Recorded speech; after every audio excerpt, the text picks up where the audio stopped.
Go yard. I got so much motherfucking design on right now.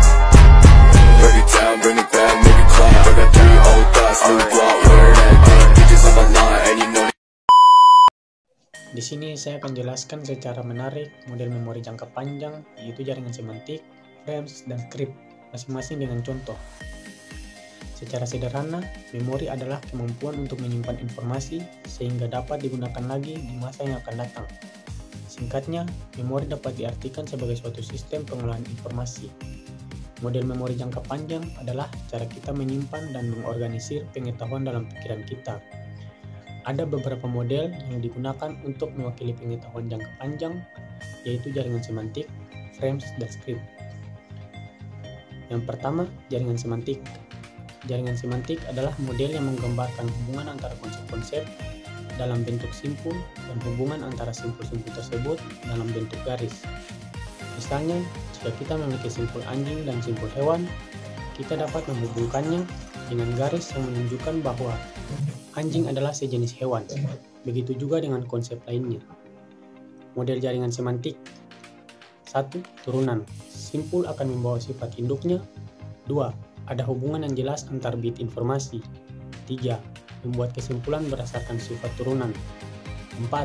Jika masalah bersifat umum, maka hanya memerlukan sedikit rincian, tetapi jika ternyata yang diingat itu banyak, maka hal-hal lain akan dilibatkan. 5. Jaringan semantik ini disajikan dalam bentuk graf berarah. Contoh, bayangkan jika kita memiliki simpul jeruk dan simpul buah. Kita dapat menghubungkannya dengan garis yang menunjukkan bahwa jeruk adalah sejenis buah. Kemudian, kita dapat menambahkan simpul manis dan menghubungkannya dengan simpul jeruk untuk menunjukkan bahwa jeruk adalah buah yang manis. Yang kedua, frames. Frames adalah model yang digunakan untuk menyimpan pengetahuan dalam bentuk struktur data yang terorganisir. Setiap frame memiliki suatu konsep atau objek dan memiliki slot-slot yang berisi atribut-atribut atau informasi yang terkait dengan konsep tersebut. Misalnya, jika kita memiliki frame mobil, kita dapat memiliki slot-slot seperti merek, warna, tahun, dan sebagainya. Contoh, bayangkan jika kita memiliki frame mobil dengan slot-slot seperti merek, misalnya Toyota, warna misalnya merah, dan tahun misalnya 2021. Dalam frame ini, kita dapat menyimpan informasi tentang mobil tertentu seperti merek, warna, dan tahun pembuatan. Yang ketiga, script. Script adalah model yang digunakan untuk menyimpan pengetahuan dalam bentuk urutan langkah-langkah atau skenario.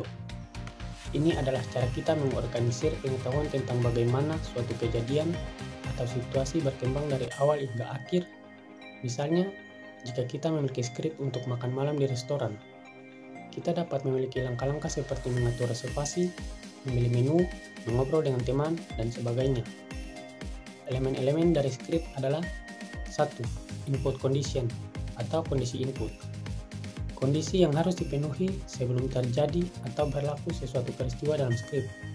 2. Track atau jalur. Variasi yang mungkin terjadi dalam suatu skrip. 3. Prop atau pendukung. Berisi objek pendukung yang digunakan selama peristiwa terjadi. 4. Role atau peran. Peran yang dimainkan oleh seseorang dalam peristiwa. 5. Scan. Adegan yang dimainkan merupakan bagian dari suatu peristiwa. 6. Output. Kondisi yang ada setelah urutan peristiwa dalam suatu skrip terjadi. Contoh, bayangkan jika kita memiliki skrip untuk perjalanan ke pantai, langkah-langkahnya bisa mencakup mengemas barang-barang, pergi ke pantai, berenang di laut, berjemur di pantai, dan makan makanan laut. Dengan skrip ini, kita dapat mengatur pengetahuan tentang perjalanan ke pantai dalam urutan yang logis.